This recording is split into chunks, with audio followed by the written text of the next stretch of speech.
제이부 피할 수 없는 슬픔. 내가 세상 사람들을 피할 수 없는 슬픔을 알고 있는 사람들과 전혀 알지 못하는 사람들의 두 종류로 나누게 된 것은 이 무렵의 일이었습니다. 왜냐하면 슬픔에는 진정시킬 수 있는 것과 진정시킬 수 없는 근본적으로 다른 두 가지가 있기 때문입니다.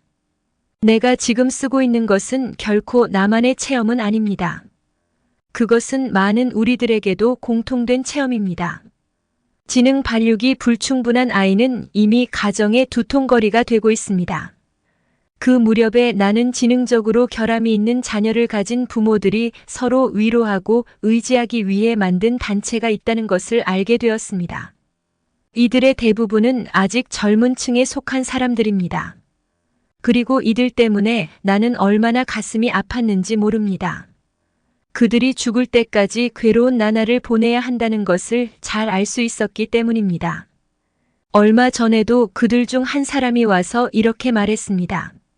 학교에서는 우리 아이를 받아주지 않아요. 이웃 사람들도 우리 집 근처에서 사는 것을 마땅치 않게 생각합니다. 다른 집 아이들은 우리 아이를 놀려줘요. 나는 대체 어떻게 하면 좋을까요? 우리 아이도 역시 미국인이에요.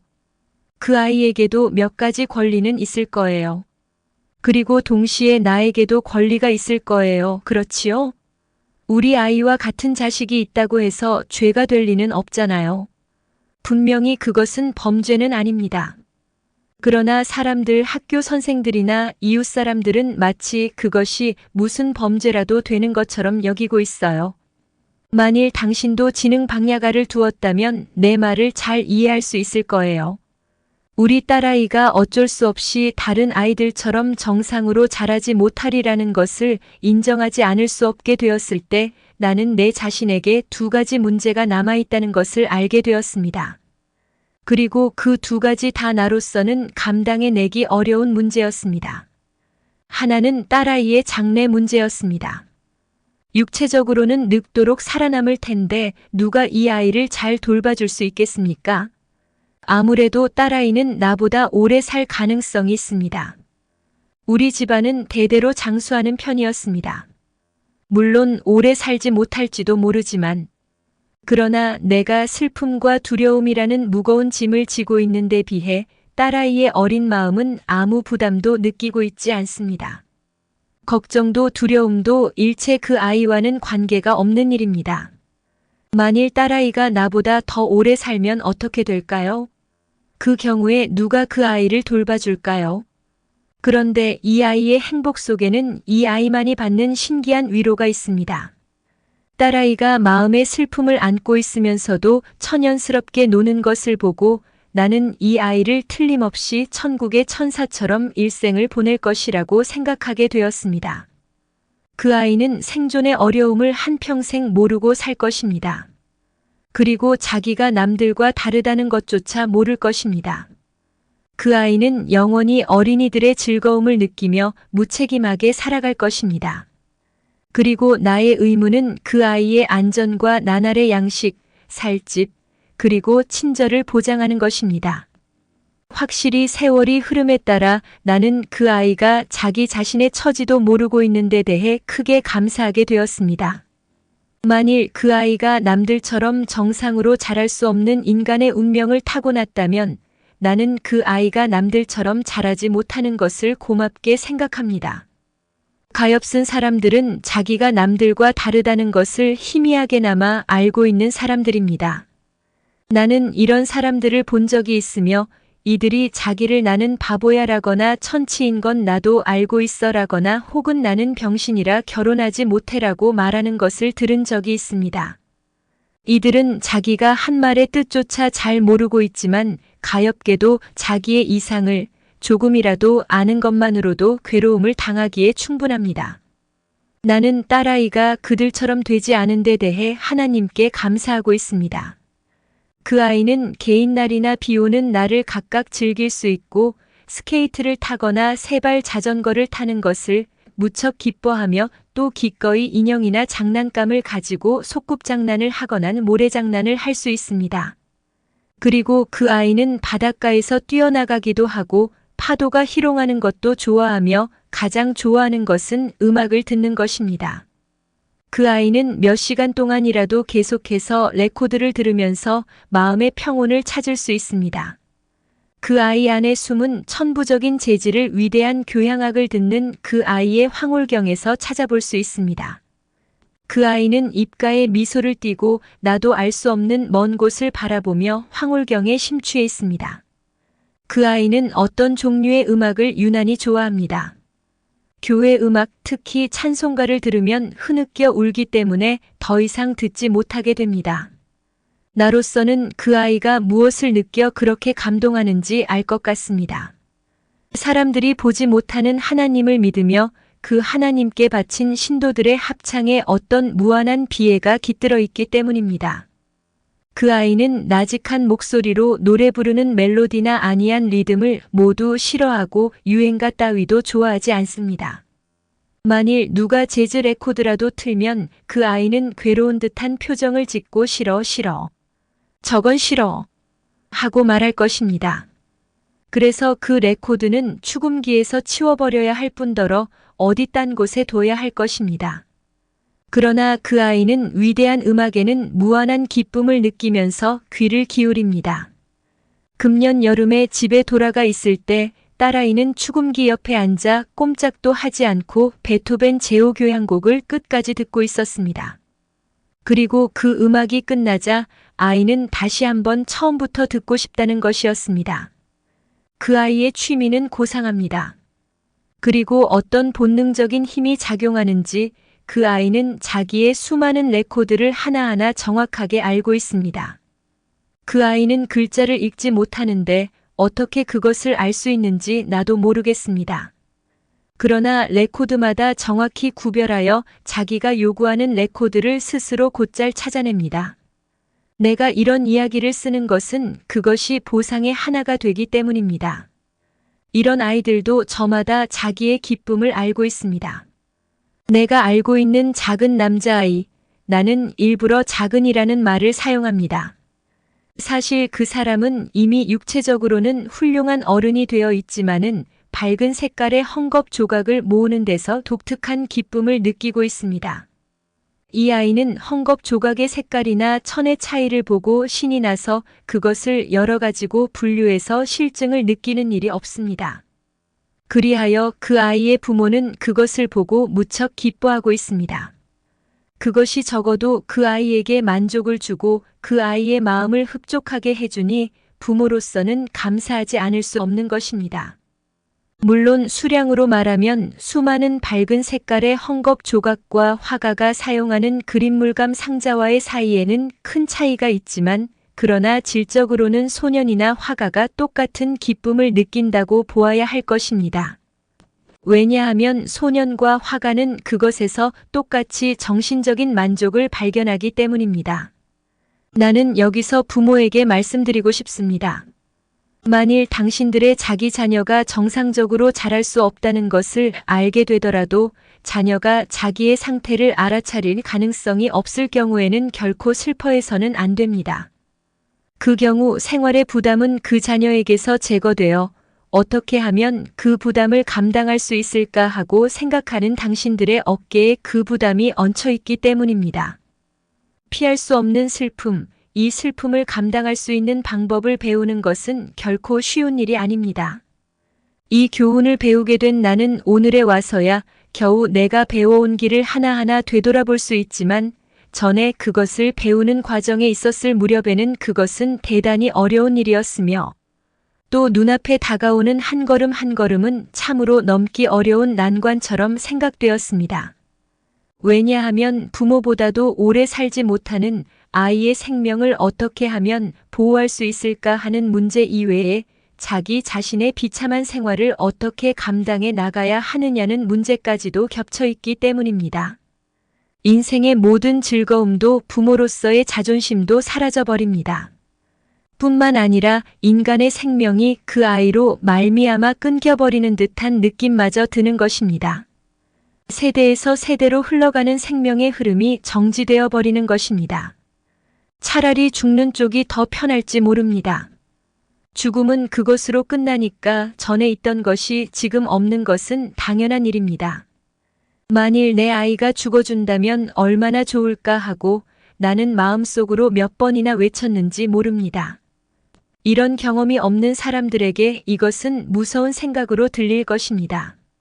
그러나 같은 경험을 한 사람들에게는 이것은 별로 충격을 주는 말이 아닐 것입니다. 나는 딸아이에게 죽음이 찾아오는 것을 기꺼이 맞아들였을 것이며 지금도 그런 심정에는 변함이 없습니다. 왜냐하면 만일 그렇게 되었을 때 딸아이는 영원히 안전하기 때문입니다.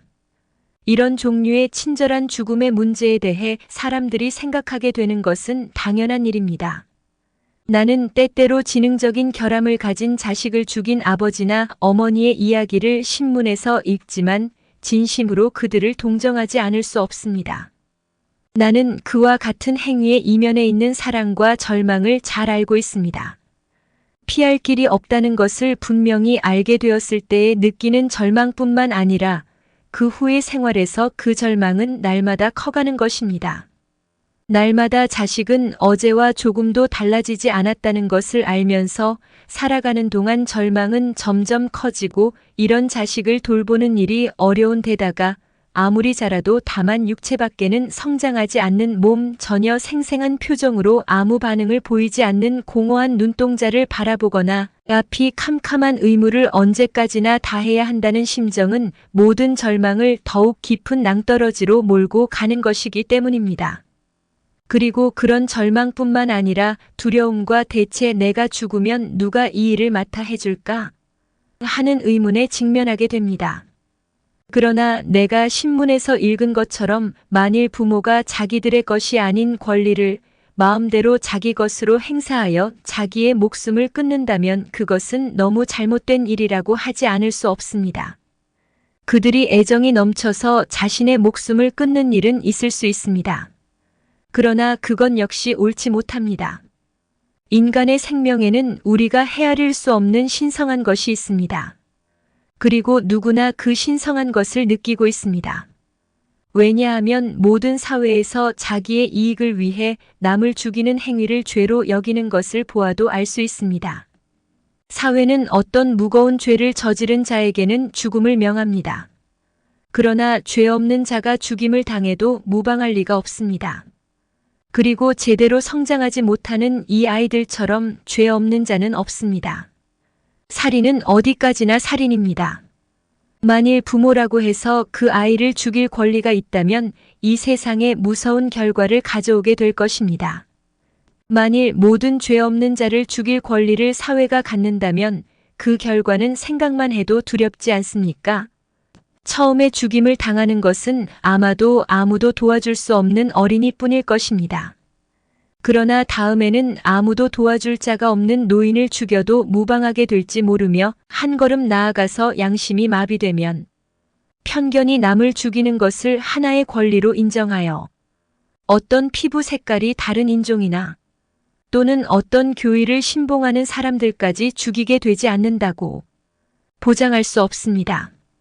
그러므로 이런 일이 없도록 미리 막는 안전한 방법은 설사 아무리 쓸모가 없는 사람들이라도 죄 없는 자의 목숨을 끊을 가능성이 있는 일은 일체 인정하지 않는 것입니다. 그런 일을 인정하고 피해를 받는 것은 죽임을 당하는 자가 아니라 죽이는 자이니까 말입니다. 유사네이사라는 말은 부드러운 어조를 갖고 있습니다. 대체로 길고 부드러운 어조를 가진 말이 위험을 느끼게 하지 않는 것처럼 이 말도 그 위험을 표면에 드러내지 않습니다. 그러나 위험은 역시 위험으로 정해야 한다고 생각합니다. 만일 내가 피할 수 없는 진실을 쉽게 받아들일 수 없다고 말한다면 그것은 역시 내가 발뺌을 하는 것이 될 것입니다. 그 험한 인생길을 가고 있는 사람들을 위해 나는 내 마음속에서 오랫동안 투쟁이 계속되어 온 것을 솔직히 말하고자 합니다.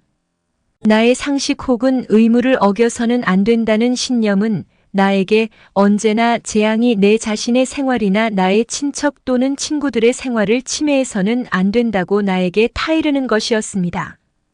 그러나 마음에 혼란이 일어나 있을 때에는 언제나 상식이나 의무가 가르치는 대로 움직여지지 않았습니다.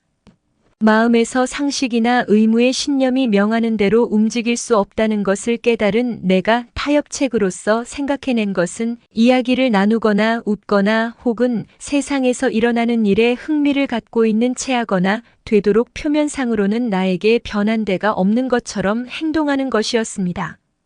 그러나 그 이면에서 나의 영혼은 반항의 불길에 타오르고 혼자 있을 때에는 눈물이 나는 경우가 자주 있었습니다.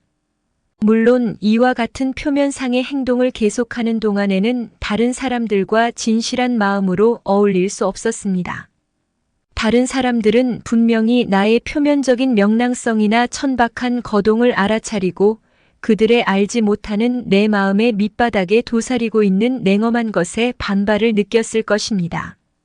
그러나 나는 여전히 표면을 장식하지 않을 수 없었습니다. 왜냐하면 그것도 나 자신을 지키는 하나의 수단이었기 때문입니다.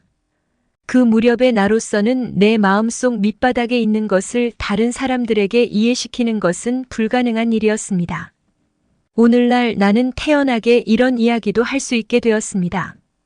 그것은 나에게 이미 끝난 일이기 때문입니다. 나는 자신에게 주어진 교훈을 지금까지 배워왔습니다.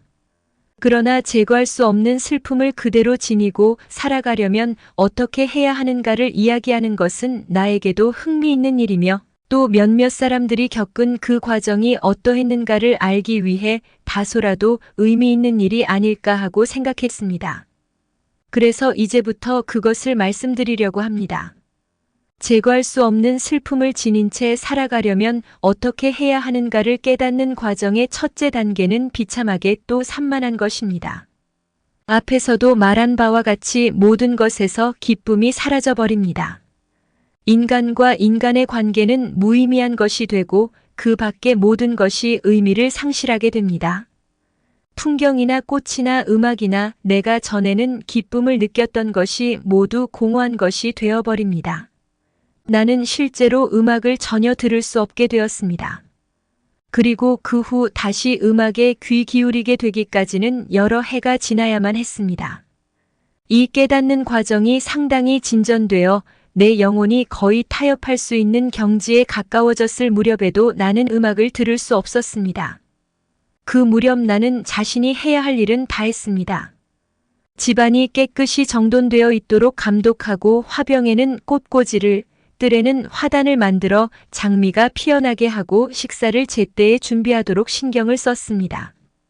그리고 손님을 초대하기도 하여 나는 내가 살고 있는 사회에서 해야 할 의무를 게을리 하지 않았습니다. 그러나 그런 일들은 아무런 의미가 없었습니다. 다만 내 손이 혼자서 움직인 것에 불과했습니다. 내가 참으로 살아있었던 때는 내가 딸아이와 단둘이 보내는 시간뿐이었습니다. 아무도 오지 않아 혼자 있을 때에는 전신이 슬픔으로 가득 차 마냥 울었습니다. 그리고 나의 영혼은 운명에 대해 힘껏 반항했습니다. 그래도 나는 우는 모습을 딸아이에게 보이지 않으려고 노력했습니다. 왜냐하면 딸아이는 내가 울고 있는 것을 보면 나를 빤히 바라보고 웃었기 때문입니다. 그리고 언제나 나중에는 이 아무것도 이해하지 못하는 딸아이의 웃음에 내가 압도되고 마는 것이었습니다. 나는 언제 내 영혼의 전환이 왔는지 기억하지 못하고 있습니다. 그러나 아무튼 그것은 내 자신에게서 비롯된 것입니다. 사람들은 모두 친절했습니다. 그러나 나는 누구에게도 도움을 받을 수 없었습니다. 아마도 그것은 내 탓이었을 것입니다. 왜냐하면 내가 겉으로는 너무 명랑하고 자연스럽게 행동했기 때문에 아무도 내 마음속을 들여다볼 수 없었을 테니까요. 그런데 이것이 그 이유였던 것과 마찬가지로 사람들이 자제하여 표면에 나타난 것 외에 속을 들여다보려고 하지 않은 것도 그 원인의 하나였습니다. 피할 수 없는 슬픔을 알고 있는 사람들에게는 내가 하는 말이 이해가 갈 것입니다. 내가 세상 사람들을 피할 수 없는 슬픔을 알고 있는 사람들과 전혀 알지 못하는 사람들의 두 종류로 나누게 된 것은 이 무렵의 일이었습니다. 왜냐하면 슬픔에는 진정시킬 수 있는 것과 진정시킬 수 없는 근본적으로 다른 두 가지가 있기 때문입니다. 부모의 죽음은 슬픈 일입니다. 한번 죽은 부모는 다시 돌아오지 않기 때문입니다. 그러나 그것은 벗어날 수 없는 슬픔은 아닙니다. 그것은 정상적인 인생을 살고 있는 이상 언젠가는 겪어야 하는 자연스러운 슬픔입니다. 몸이 불구라는 것은 그대로의 모습으로 생활을 계속해야 하는 것을 의미할 뿐만 아니라 그 슬픔은 건강한 사람들의 생활과는 다른 종류의 생활을 해야 한다는 것도 의미하게 됩니다. 진정시킬 수 있는 슬픔이란 생활에 의해 해소할 수 있는 슬픔을 가리키지만 진정시킬 수 없는 슬픔은 생활도 변화시켜 슬픔 자체가 생활이 되어버리는 것입니다. 죽어서 멸망하는 슬픔은 진정시킬 수 있습니다. 그러나 살아있는 슬픔은 결코 진정시킬 수 없습니다. 일찍이 브라우닝이 쓴 것처럼 그것은 흐름 속에 던진 큰 돌과 같은 것입니다. 물이 스스로 자기 자신을 쪼개어 또 하나의 흐름이 되는 수밖에 길이 없습니다. 물은 그 돌을 움직일 수 없기 때문입니다. 드디어 나는 얼굴을 보거나 목소리를 듣기만 해도 그 사람이 끝나지 않을 슬픔과 함께 사는 것이 무엇을 의미하는가를 알고 있는지 모르고 있는지도 알게 되었습니다. 그리고 그런 사람들의 수가 얼마나 많은가를 알고 또 그들의 슬픔도 나의 경우와 같은 원인에서 비롯된 것임을 알고 나는 한편 놀라고 슬펐습니다. 그것은 나에게 결코 위안이 되지 않았습니다. 왜냐하면 다른 사람도 나와 같은 무거운 짐을 지고 있다는 것을 알고 기뻐할 수 없었기 때문입니다. 그리고 나는 다른 사람들이 어찌하여 슬픔과 함께 살아가는가를 깨달을 수 있다면 나도 그 슬픔을 담당할 수 있다고 생각했습니다. 지금 생각해보면 그것은 내 영혼의 전환의 시작이었던 것 같습니다. 왜냐하면 내가 딸아이를 아무리 고치려고 해도 안 된다는 것을 처음으로 알고 딸아이가 그 후에도 계속 살아갈 것이라고 생각했을 때에 느낀 절망은 내 자신까지도 쓸모없는 인간으로 만들어 밑빠진 진창 속에 빠뜨리고 있었기 때문입니다. 너무나 길고 끝없는 절망은 모든 것을 도구로 오염시켜 사상도 정력도 파괴해 버리는 것이었습니다. 내가 타고난 건강도 내 영혼의 전환에 어느 정도 관계가 있었습니다. 나는 해가 뜨고 지는 것도 내 계절이 왔다가 지나가는 것도 집들의 꽃이 피고 사람들이 거리를 지나가는 것도 그리고 거리에서 사람들의 웃음소리가 들리는 것도 느끼게 되었습니다. 아무튼 슬픔과의 융화 과정이 시작되었습니다. 첫 단계는 있는 그대로의 사실을 받아들이는 것이었습니다. 그것은 의식적으로는 하루 사이에 이루어졌을지도 모릅니다. 아마도 이 슬픔은 결코 변치 않는 것이며 결코 나한테서 떠나지 않고 또 아무도 나를 도와줄 수 없는 이상 나는 이것을 인정할 수밖에 없다고 분명히 내 자신에게 타이른 순간이 있었을 것입니다. 그러나 실제 문제에 있어서는 단번에 생각이 여기까지 미치지는 못했습니다. 나는 몇 번이나 진창 속에 빠졌습니다.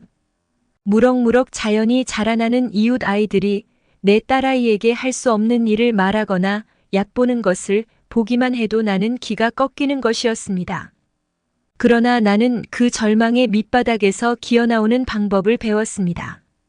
나는 절망에서 딛고 일어나 이것이 나의 생활이다. 나는 그것을 감당해야 한다고 내 자신에게 타이르게 되었습니다. 시일이 지나감에 따라 나는 생명을 유지하는 한 슬픔과 함께 살아도 그 가운데서 즐길 수 있는 것을 즐기려고 노력하는 것이 당연하다고 생각하게 되었습니다. 그러나 그 무렵에도 내가 좋아하던 음악은 아직 즐길 수 없었습니다. 그래도 그 밖에 내가 기쁨을 찾아낼 수 있는 것도 있었습니다. 지금에 와서 당시의 일을 회상해보면 내가 맨 처음에 기쁨을 찾아낸 것은 책이었습니다. 그리고 다음에는 꽃이 아니었던가 싶습니다. 나는 열중하지는 못했지만 집에 기르고 있는 장미를 가꾸기 시작했습니다. 이처럼 한번 마음이 변하기 시작하자 나는 그래 전에는 이런 일도 있었지 하고 여러 가지 일들을 다시 생각해내고 또 그때까지 내 신변에 일어났던 딸아이의 불행한 일들은 사실상 내게 충격을 주었을 뿐 다른 사람들에게는 아무 영향도 주지 않았다는 것을 알게 되었습니다. 그러나 그대로 딸아이를 대체 어떻게 하면 좋을까 하고 진지하게 생각하지 않을 수 없는 일이 일어나기까지는 나는 진정한 의미에서 내 생활을 되찾지 못했었습니다. 내가 하려고만 생각하면 할 수 있었던 일, 또 해야 하는 일들이 몇 가지 있었습니다.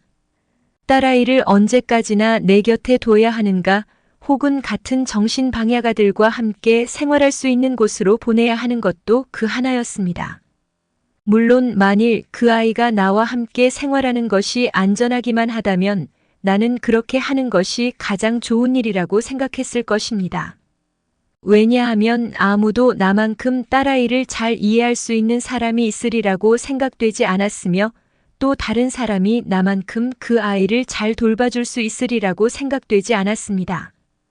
그리고 그 아이를 낳은 것은 사실 나이며 그 아이를 키우는 것은 내 책임이었기 때문입니다. 그런데 이 세상에서 딸아이는 참으로 외톨이라는 것을 절실히 느끼게 된 일이 그 무렵에 일어났습니다. 이 세상은 결코 도와줄 사람이 없는 외톨이는 살아갈 수 없게 되어 있습니다. 만일 내가 젊어서 죽었다면 대체 이 아이는 어떻게 되었을까요? 우리는 그 무렵 중국에 살고 있었습니다. 가장 바람직하게 생각되는 것은 딸아이를 우리들의 모국인 미국에 보내어 그 아이와 같은 정신박야가들만 다니는 학교에 입학시키는 일이었습니다. 만일 그렇게 되면 그 아이는 그곳에서 혼자 어머니도 없고 또 그 아이를 무척 좋아한 중국인 간호원도 없을 뿐만 아니라 그 아이에게 이런 것이 짐이라고 생각되었던 것들은 하나도 없는 오직 혼자서 살아야 하는 생활에 자기를 적응시키는 방법을 배워야 했을 것입니다. 그 아이는 이와 같은 환경의 변화에 순응할 수 없었을지도 모릅니다. 물론 그 아이는 어째서 자기의 환경이 그처럼 해야 하는지 알지 못했을 것이며 또 당혹과 슬픔으로 그 아이는 자기 자신을 주체하지 못했을지도 모릅니다. 내가 살아있는 동안에, 그리하여 내가 그 아이를 도울 수 있는 동안에 그 아이가 그런 생활에 적응해 나갈 수 있게 하는 것이 가장 바람직한 일이 아닐까 하고 생각하게 된 이유의 이면에는 이런 생각이 있었던 것입니다. 그렇게 되면 그 아이는 내가 언제든지 자기를 만나러 올 수 있다는 것을 알고 서서히 우리 집에서 이 새로운 집으로 그 아이의 생활 기반을 옮길 수 있었을 것입니다. 그 아이의 장래의 안전에 관해서 이미 나는 결심을 하고 있었으나 내 신변에 일어난 특수한 사정에 의해 그것은 더욱 앞당겨졌습니다. 그 특수한 일이란 중국의 대전이 일어 혁명이 돌발한 것을 말합니다. 전에 다른 책에도 쓴 적이 있지만 어느 날 공산군이 미국인과 그 밖의 외국인 집을 습격하여 몇 사람의 미국인을 비롯한 외국인을 살해하였기 때문에 우리가 목숨을 지키기 위해 피신하지 않으면 안 되었을 때 나는 이 결심을 앞당기게 되었습니다. 한 사람의 친절한 중국인 부인이 우리를 자기의 오두막에 숨겨주었습니다. 그리하여 무척 지루하게 생각되었던 그날 하루를 나는 가족과 함께 죽음에 직면한 채 꼼짝도 하지 않고 보냈습니다. 이때 나는 누구보다도 딸아이에 대해 생각했습니다. 만일 우리가 죽임을 당하게 된다면 딸아이가 나보다 먼저 죽도록 모든 조치를 취해야 한다고 나는 생각하지 않을 수 없었습니다. 그것은 나로서는 저 난폭한 군대들의 손에 딸아이를 남겨두고 갈 수는 도저히 없었기 때문입니다. 방금 말한 것처럼 이것은 특수한 사정이었습니다. 그리고 이 이야기를 읽는 분들에게는 아마도 이런 변을 당하는 일은 없을 것으로 생각합니다. 그러나 정신방야가를 가진 우리에게 문제의 본질은 모두 같다고 생각합니다. 우리는 자녀들을 위해 우리가 죽은 후의 일을 생각해야 합니다. 그리고 시일이 지나감에 따라 딸아이에게는 친구가 있어야겠다는 것도 알게 되었습니다. 우리 집에 놀러오는 그 아이의 친구들도 결코 끝까지 그 아이의 친구가 될 수는 없었습니다. 친절하고 딸아이를 가엾게 생각하는 친구들도 우리 아이와 함께 있으면 어쩐지 의시되는 듯한 느낌이 드는 것이었습니다. 그리하여 딸아이나 나한테도 서먹서먹하게 생각되었습니다. 딸아이를 위해서는 그 아이의 세계를 찾아내어 그 세계에서 살게 해야만 했습니다. 이 경우에도 사소한 사건으로 나는 생각을 굳히게 되었습니다. 우리 집 근처에 있는 많은 중국인들과 함께 몇 사람의 미국인이 살고 있었습니다. 그리고 한 미국인 가정에 우리 딸아이와 나이가 비슷한 아이가 살고 있었습니다. 그리하여 아이들은 언제나 서로 파티에 초대하기도 했습니다. 그런데 어느 날 놀러온 그 딸아이가 꼬마 아이들이 흔히 그렇듯이 누구에게랄 것도 없이 엄마가 앞으로는 저 가엾은 아이는 파티에 부르지 않겠대. 그래서 다음부터는 부를 수 없어 하고 말하는 것이었습니다. 다음부터는 그 아이의 말대로 초대하지 않게 되었습니다. 그 집과 우리 집 사이에는 그리하여 넘을 수 없는 깊은 틈새가 생기기 시작했습니다. 그때 나는 딸아이를 위해 다른 세계를 찾아내어 딸아이가 이해와 사랑을 받을 수 있는 곳에 살게 해야겠다고 생각했었습니다. 그리하여 어느 날 나는 딸아이를 위해 좋은 학교를 물색하기로 했습니다. 그리고 특히 나의 경우에 일어난 또 한 가지 이야기를 하려고 합니다. 나는 두세 사람의 가장 친한 중국인 친구에게 나의 이 결심을 들려주었습니다. 그런데 그 친구들은 나의 이 결심을 듣고 깜짝 놀라는 것이었습니다. 그들은 정신방야가들을 수용하여 가르치는 특수한 학교에 대해 전혀 믿으려 하지 않았습니다. 그들의 견해에 의하면 정신방야가는 어린이나 늙은이를 막론하고 집안 식구가 돌봐야 한다는 것이었습니다. 그리고 그것은 아무리 친절한 사람이라도 타인은 가족만큼 친절하지 못하다는 그럴듯한 이유에서였습니다. 중국에는 양로원도 없고 또 서양의 영향을 받아 지은 것 이외에는 고아원도 없었으며 미친 사람이나 정신박약자를 수용하는 기관도 없었습니다. 그리하여 이런 사람들은 모두 죽을 때까지 가정에서 돌봐주었습니다. 그러므로 딸아이를 집에서 내보내려는 나를 그들 중국인 친구들은 잔인한 인간으로 생각하는 것이었습니다. 나는 미국 가정과 중국 가정의 다른 점을 설명했으나 그것은 헛일이었습니다. 중국의 가정은 안정되어 있으며 같은 건물 안에 가족이 대를 이어 삽니다. 여러 대가 같은 지붕 밑에서 살면서 서로 책임을 분담하고 있었습니다. 그러므로 확실히 정신방약자들에게 이런 가족 구조는 이상적인 것입니다. 중국인은 나의 고향에는 이런 가정을 갖고 있지 않다는 것을 믿지 않았습니다. 나는 멀리 떨어진 나라에서 자랐기 때문에 친척들은 나에게 남이나 마찬가지였으며 더구나 내가 죽은 후 내 딸아이의 시중을 부탁한다는 것은 상상도 할 수 없는 일이었습니다. 게다가 친척들은 저마다 서로 떨어져 가정을 갖고 있었습니다. 만일 내가 그들에게 내 딸아이를 돌봐줄 것을 부탁하고 죽는다면 그들은 귀찮게 생각했을 것입니다. 참으로 미국 사회는 개인주의 사회입니다. 그리고 옛날 문명 사회에서 가족이 돌봐야 하는 개인은 국가에서 돌봐주게 되어 있습니다. 그러나 이것은 중국인 친구들에게 설명하는 것은 어려운 일이었으며 또 딸아이를 집에 있게 해야 한다고 권하는 그들의 말에 기억하는 것도 괴로운 일이었습니다. 일단 결심을 하고 나니 다음의 문제는 어떻게 또 언제 그 결심을 실천하는가 하는 것이었습니다. 그 무렵까지 나는 경험에 의해 딸아이를 받아주겠다는 곳은 적지 않은 경비가 든다는 것을 이미 알고 있었습니다. 그리고 그 무렵에 나에게는 그만한 경비를 부담할 돈이 없었습니다. 나는 딸아이를 위해 어떻게 해서든지 방법을 강구해야만 했습니다. 여기까지 나 자신에 대해서만 이야기했으나 내가 해온 일은 누구나 할 수 없다는 것을 잘 알고 있습니다. 나는 17세 때 학교를 다니면서 생활비의 일부를 손으로 마련한 후부터 돈이 없어 고생한 적은 없었습니다. 남에게 의지하지 않고 살면서 나는 가장 소중한 일은 자기의 소원이라 생각해 왔습니다. 그리고 그 소원이 무엇인가를 알게 되면 반드시 길이 열리는 것이었습니다. 이런 나의 생활 습성은 여전히 뿌리 깊게 남아 있었습니다. 그리고 때가 되면 미국으로 가서 딸아이의 집이 될 곳을 찾아보기로 결심했습니다. 결심을 한다는 것은 안도감을 갖게 되는 것을 의미합니다. 어떤 일을 결심할 경우에는 목표가 전제됩니다. 나는 진창 속에 던져진 그 목표와 관련된 밧줄에 매달려 날이 갈수록 절망에서 기어나올 수 있었습니다. 그리고 나는 목표를 더욱 분명히 알게 되었습니다. 그런데 내가 앞으로 해야 할 일이 무엇인가를 알고 있어도, 그리고 그것을 어떻게 실행에 옮길 것인가를 생각하면서도 나는 벗어날 수 없는 슬픔을 달랠 길이 없었습니다. 그러나 그처럼 알고 또 그렇게 생각하는 동안에 나는 살아갈 힘을 얻게 되었습니다.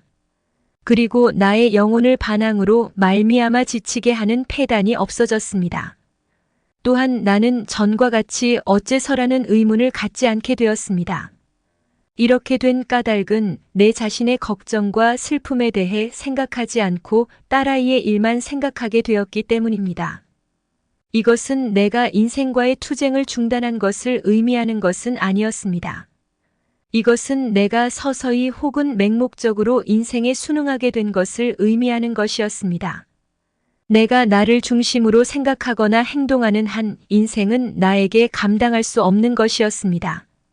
그리고 사고의 중심이 조금이라도 자기 자신에게서 벗어나게 되었을 때 설사 슬픔을 쉽사리 감당할 수 없더라도 감당할 가능성이 있다는 것을 이해하게 되었습니다. 그러나 나는 딸아이를 떼어놓기 전에 그 아이가 앞으로 살 집을 잘못 택하는 일이 없도록 아이의 재능이 어느 정도인가를 알고 또 아이의 모든 것을 이해하지 않으면 안 된다고 생각했습니다. 그리하여 나는 이를 위해 1년 동안 집안일로 할애해야 할 시간 이외에는 모두 딸아이를 위해 쓰기로 결심했습니다. 나는 딸아이에게 읽기와 쓰기를 가르치고 색깔의 구별을 가르치고 아이가 음악을 좋아하기 때문에 악보를 익히게 하고 또 노래도 조금은 부를 수 있게 하려고 했습니다. 과연 딸아이가 이런 것을 해낼 수 있을지 나는 알 수 없었습니다. 그러나 그 아이가 그것을 감당할 수 없다는 것을 아는 것도 나에게는 중요한 일이었습니다. 당시에 중국에서 일어난 사건이 뜻밖에도 내가 하려는 계획을 도와준 결과가 되었습니다. 새로 대두된 혁명 세력이 난폭하게 남경을 점령하여 모든 백인들은 한동안 남경을 떠나야만 했기 때문입니다.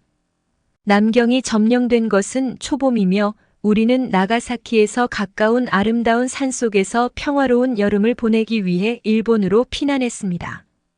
평화로운 여름이라는 의미에서 그해 여름은 행복하게 보냈습니다. 우리는 숲속의 한 일본 집에 살면서 돈은 없었지만 책임도 없는 자연으로 돌아간 나날을 보내게 되었습니다. 이런 생활은 고뇌에 찬 세월을 보내온 나에게는 확실히 마음의 상처를 아물게 할 수 있었습니다. 아는 사람이라고는 아침마다 개나 생선을 팔러 오는 일본인 어부뿐이었습니다. 내가 원시적인 부엌 일을 하는 동안에 딸아이는 마음대로 뛰어다닐 수 있었습니다. 나는 일본 부인과 마찬가지로 숯불을 피워 요리를 하고 쌀밥과 생선과 과일을 먹고 살았습니다. 나는 여기서 잠시 펜을 멈추고 어쩔 수 없이 보내게 된 이 즐거운 휴가 동안에 우리가 만난 일본인들에게 약간의 감사의 선물을 하려고 합니다. 그해 여름도 끝나갈 무렵 나는 휴가를 이용하여 일본을 두루 여행했습니다. 돈을 절약하고 일반 일본인과 만나보기 위해 나는 딸아이와 함께 3등석 기차를 타기로 했습니다. 우리는 역에서 팔고 있는 밥과 짠지와 생선이 들어있는 깨끗한 나무상자 도시락을 사서 먹고 차를 마셨습니다. 그리고 딸아이는 이 여행에서 생전 처음으로 병에 든 살균된 신선한 우유를 마셨습니다. 밤이 되면 기차에서 내려 일본인밖에 없는 작고 청결한 마을 여관에 묵었습니다. 입구에서 구두를 벗고 일본인 하녀가 내주는 슬리퍼를 신고 욕실에 안내된 다음 방을 잡게 되었습니다. 저녁 식탁에는 고깃국이 사기 그릇에 담겨 있고 달걀과 생선과 밥과 차가 놓여 있었습니다. 그리고 식사가 끝나면 벽장에서 부드러운 이불을 꺼내 깨끗한 자리 위에 깔면 침상이 마련되는 것이었습니다. 나는 자주 밤중에 잠이 깨어 희미한 달빛으로 환한 뜰을 바라보았습니다. 그것은 사방이 몇 자 되지 않는 작은 뜰이었습니다. 그러나 나는 거기에서 어떤 넓은 공간과 무한을 암시하는 무엇을 느꼈습니다. 그것은 일본인의 천재적인 재능에 의한 것이었습니다. 어딜 가나 우리는 친절하고 정중한 대접을 받았습니다. 아무도 딸아이가 이상하다는 걸 알아차리지 못하는 것 같습니다. 그 아이는 사람들이 정상으로 여겨 더 이상 바랄 수 없을 만큼 환대를 받았습니다. 그것은 우리의 마음의 상처를 어루만져 주기에 충분했습니다. 가을도 저물어갈 무렵 우리는 중국으로 돌아와 상해에서 1년 동안 살게 되었습니다. 남경으로 돌아가는 것은 아직 위험하다고 사람들이 말했기 때문입니다. 딸아이와 단둘이 보낸 그 1년 동안은 나에게 좋은 공부가 되었습니다.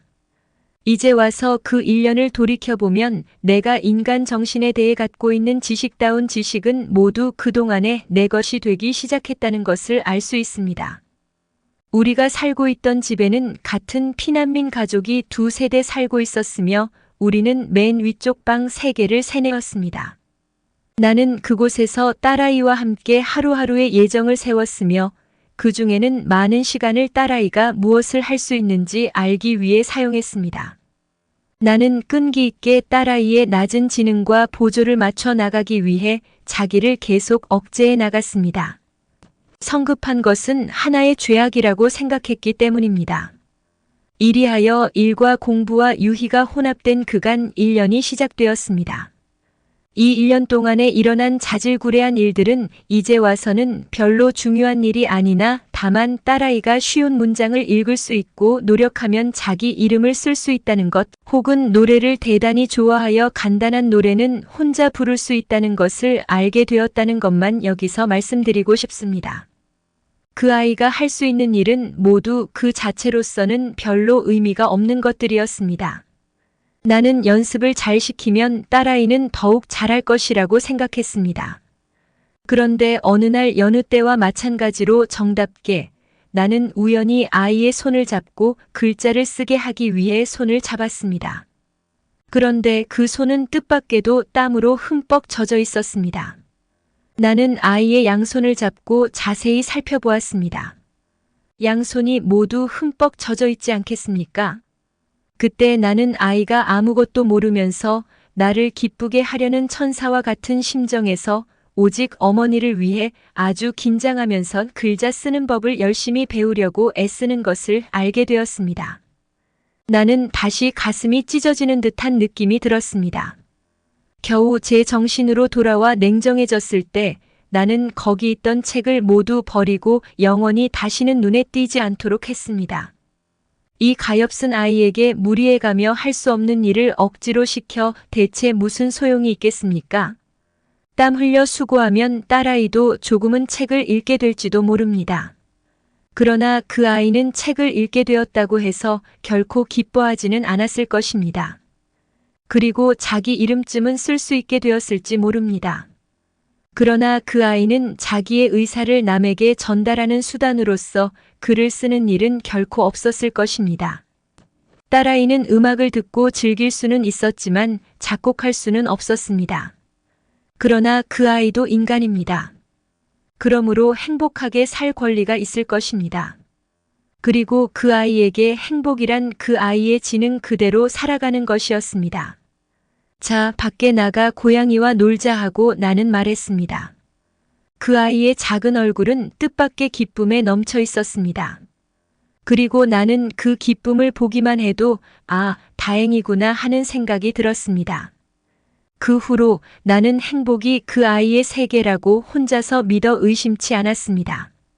나는 그 아이에 대한 모든 자랑과 야심을 단념하고 그리고 있는 그대로의 사실대로 받아들여 그 이상은 일체 기대하지 않기로 마음속에 다짐했습니다. 만일 그 아이의 갇힌 지능이 개발될 때가 온다면 그때 나는 다만 감사만 하면 되는 것을 알았습니다. 나는 딸아이가 9살이 될 때까지 내 곁에 두었습니다. 그리고 나는 그 아이의 영원한 집을 찾아 나서기로 했습니다.